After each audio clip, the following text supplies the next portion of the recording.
we're going to spend a little time on advanced real-life strategies that we use with farm operations and small businesses when we talk about advanced estate planning, legacy planning, and those processes. So I kind of wanted to start at the beginning.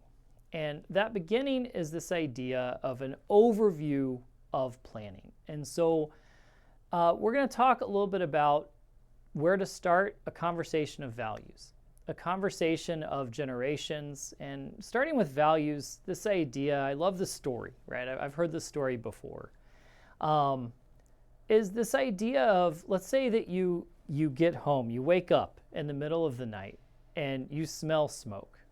You have enough time to evacuate everyone in the family and you can go back in and take one thing. You can either run back into the house and take a briefcase that's filled with money. You can run back into the house and take the family Bible that's been in the family for generations, or you can run back into the house and take a photo album that you've saved of all your children when they were little and babies and these sorts of things. Which one would you pick?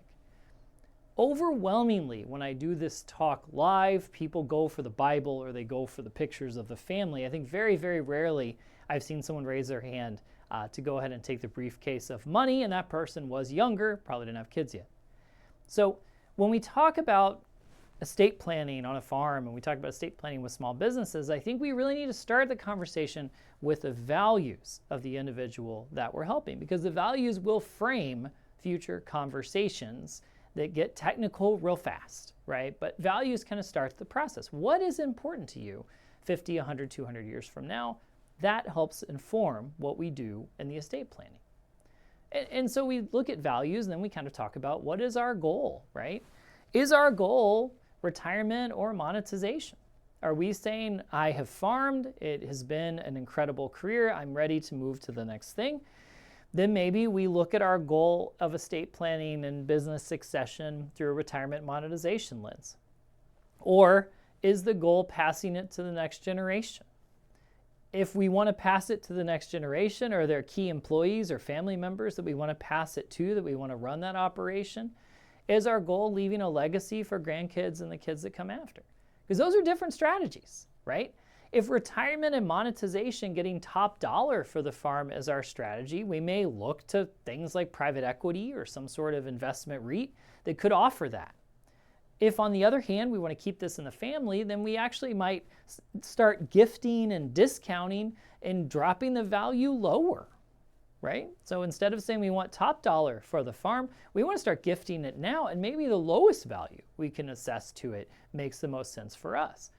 You can see right off the bat then, the goal shapes the strategy, right? So we never ever want to go into a meeting with a farmer or with even any small business owner presuming that we know what they want to do, because we don't know what they want to do, right? So we always want to start those questions, values, generations.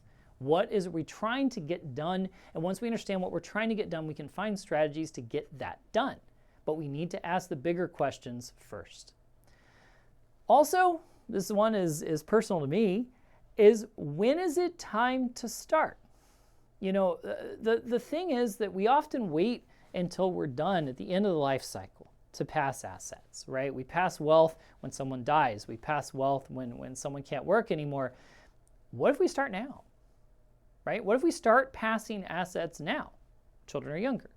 We can do this. We can structure land. We can structure farming operations in a way where we can pass minority interest to people while they're younger, and we can see what they do with them. And we never really give control away until much later, but we can start giving some of that asset away now. So when is it time to start? I contend it's time to start estate and business succession planning now, today. Let's get started. We don't want to wait on these decisions. And we really, by waiting, we start eliminating strategies we could have used now. And so we can kind of, by taking action, we can eliminate anxiety. We don't want to wait until the end. We kind of can say now, let's move things along. So let's not wait to the end. Let's structure, let's go now. Let's go ahead and start those conversations today. The other element that I like to bring up in any conversation around farming is this idea of equity, all right? Fair does not always mean equal. And when we talk a little bit about fair and equal and equality, two big questions. Will the family celebrate holidays together after you're gone? And where will they celebrate the holidays? Does that mean anything to you? Because most of the time that first question gets people pretty excited. Like, will your family celebrate holidays together? Oh yeah, I want the siblings all to connect and stay friends. Well, if you want that, let's plan well. Because if one of them has worked on the farm and the other one has a career in a city, which is pretty common, when you pass away, we want to make sure that the one who worked the farm can keep the farm and the one in the city feels that some equity happened. And so we need to plan from day one that a 50-50 split's probably going to ruin everything. So we need to kind of plan ahead on what that strategy looks like and inform everyone as we do it. So take all that together. What conversations do we need to have? We start with a yellow pad, the back of a napkin, and we want to just start talking about those conversations, values, generations, and equity. That sets the stage for goals. All right? We need to have transparent, tough conversations with our clients. We want to have, okay, yeah, daughter has worked on the farm, son is an attorney in Chicago. What does that look like for you down the road? How do we have these transparent conversations? Can we start giving now? Are we okay giving some of that equity up now? Are your goals the same as your kids' goals? Does that kid still want to farm? Do they not want to farm? Would they like to start farming? Do those goals align with what everybody wants? And are you sure? That conversation needs to happen before any talk of sophisticated strategies, before any talk of incorporation, before any talk of installment notes and ILITs and other strategies we're going to use. We have to have values, generations, and equity equals goals. You know, the other hard part of these conversations is really around liquidity, okay? Liquidity makes planning for farmers unique. Liquidity is tough, right? Farms operate on thin margins, so the amount of cash we actually have available to do these strategies is generally constrained.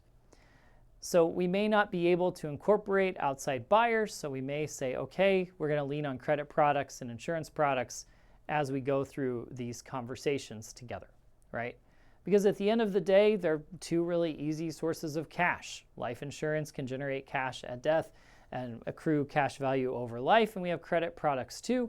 And sometimes we need to lean on those to come up with liquidity to have these solutions.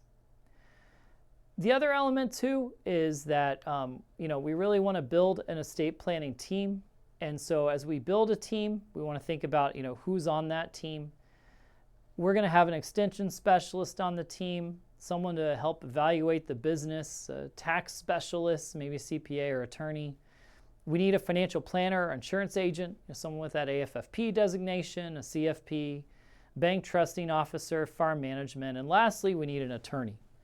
That attorney is going to be critical in covering both the basics and making sure that we have some integration with our succession plan, right? So we need all those people at the table. And together at the table, we're going to have the attorney, the accountant, we're going to have the financial advisor, we're going to have the farm manager, the banker. Together at that table, everyone's going to work together for success. So just kind of keep in mind as we get started today, values, fair isn't necessarily equitable, set the goals, build the team, and then we're ready to get into some advanced strategies.